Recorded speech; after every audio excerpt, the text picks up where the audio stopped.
अभी मैं अनुरोध करना चाहूँगी बीके तुलसी भाई जी को, जो कि program head of radio Madhuban है। आप अपने शब्दों के द्वारा कुछ बातें बताइए और आज के सभा में जो भी उपस्थित हैं सभी का अभिवादन और अभिनंदन करिए। बीके तुलसी भाई जी। ओम शांति। आप सभी बोलेंगे ओम शांति। बहुत अच्छा।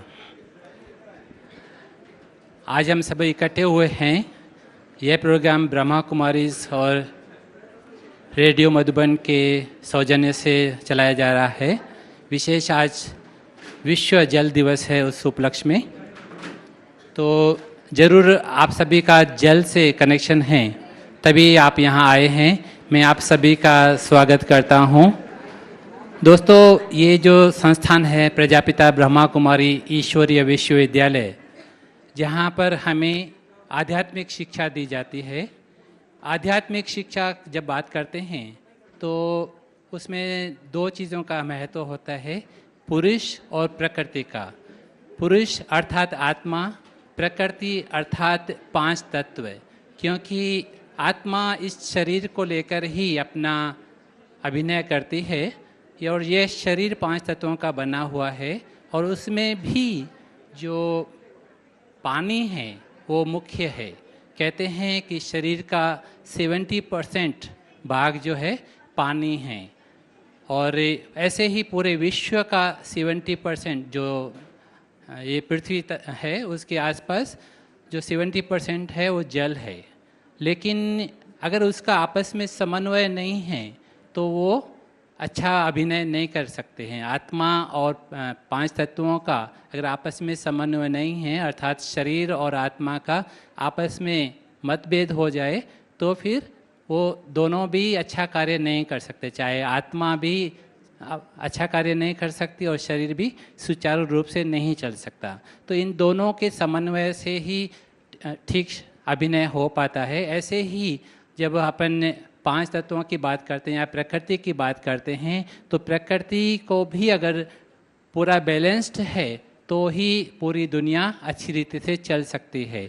और कोई ऐसे समय था जब पुरुष और प्रकृति का आपस में अच्छा संबंध था, लेकिन धीरे धीरे आत्मा ने उस प्रकृति को मिसयूज़ किया और प्रकृति ने भी उसका बदला लिया, और धीरे धीरे थोड़ी सी दूरियां होती गई। और अब हमें उन दूरियों को ख़त्म करना है और आपस में समन्वय बनाना है। उसी के लिए आज का ये प्रोग्राम रखा गया है।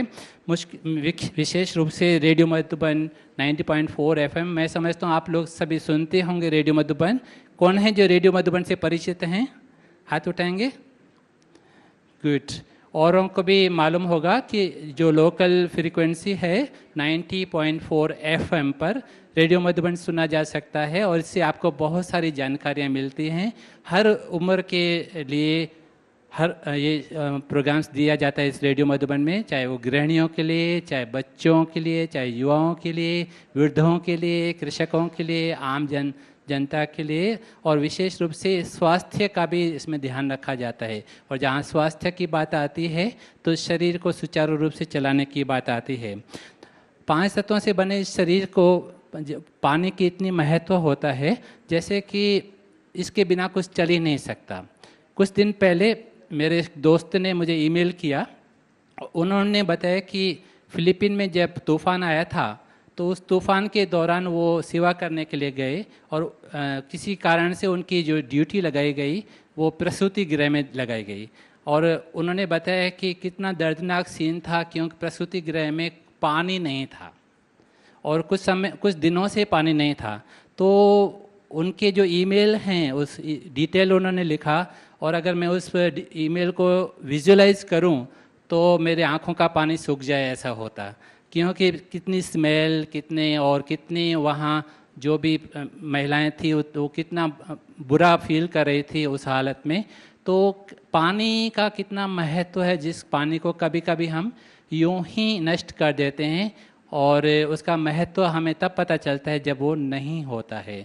तो हमें पानी को बहुत महत्व देना है। मैं ये कहूँगा कि जैसे हम लोग अपने पैसों का, मनी का अकाउंट रखते हैं, ऐसे ही हमें पानी का अब अकाउंट रखना शुरू करना पड़ेगा कि हमने पानी कितना लाया, कितना खर्च किया, कितना स्टोर किया करके रखा हुआ है, तो हमें उसका पूरा पूरा लाभ मिलेगा। तभी हम पानी को संरक्षण कर पाएंगे और तभी हमें आगे चल के कुछ हमारे जो और आगे आने वाली पीढ़ियां हैं जो हैं पानी को ले पाएंगी। अदरवाइज पानी के बिना कुछ भी संभव नहीं है। पानी को हम इज्जत से भी पर्याय करते हैं, कॉन्ट्रास्ट करते हैं, क्योंकि कहा जाता है रहमन पानी राखिए, बिन पानी सब सून। ऐसे ही पानी है तो इज्जत है, पानी है तो लज्जा है ना। इसके लिए कई कहावतें आपने सुनी होंगी, स्कूलों में पढ़ाते भी होंगे आपको। तो पानी के लिए बहुत ख्याल रखना बहुत ज़रूरी है। इसके लिए हमें क्या करना होगा, उसके लिए ही आज ये बैठक बुलाई गई है कि पानी हम क्या करें, जो हम पानी को सेव करें। क्या हम जल देवता की आराधना करें जैसे हमारे पूर्वज करते आए हैं कुछ वर्षों से, कुछ सदियों से? क्या हमें उसके मंदिर बनाने होंगे जल देवता के, या हमें और कुछ करना होगा, या हमें कोई टंकी रूपी मंदिर बनाना होगा जिस मंदिर में पानी स्वयं विराजमान हो जाए? तो हमें प्रकृति को संरक्षण करने के लिए कहते हैं, जब हम प्यार देते हैं तो प्यार मिलता है।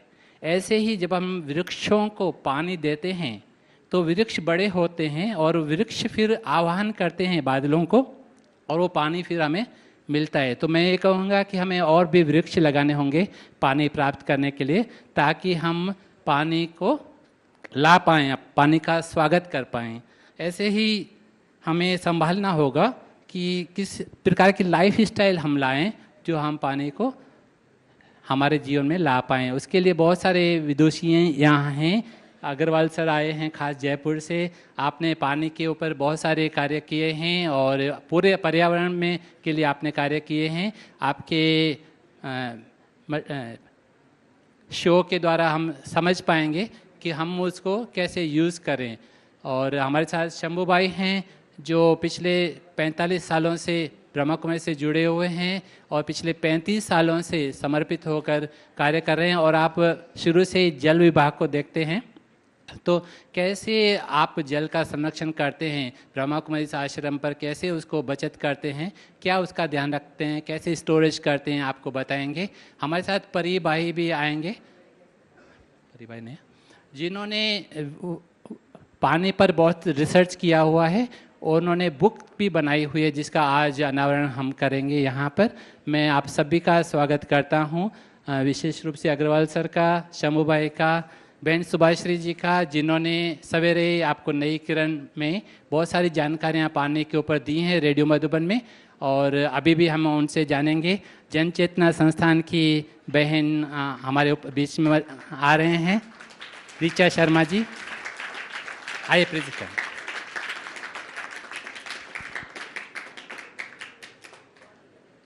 आपका हम पुनः स्वागत करते हैं। आप विशेष रूप से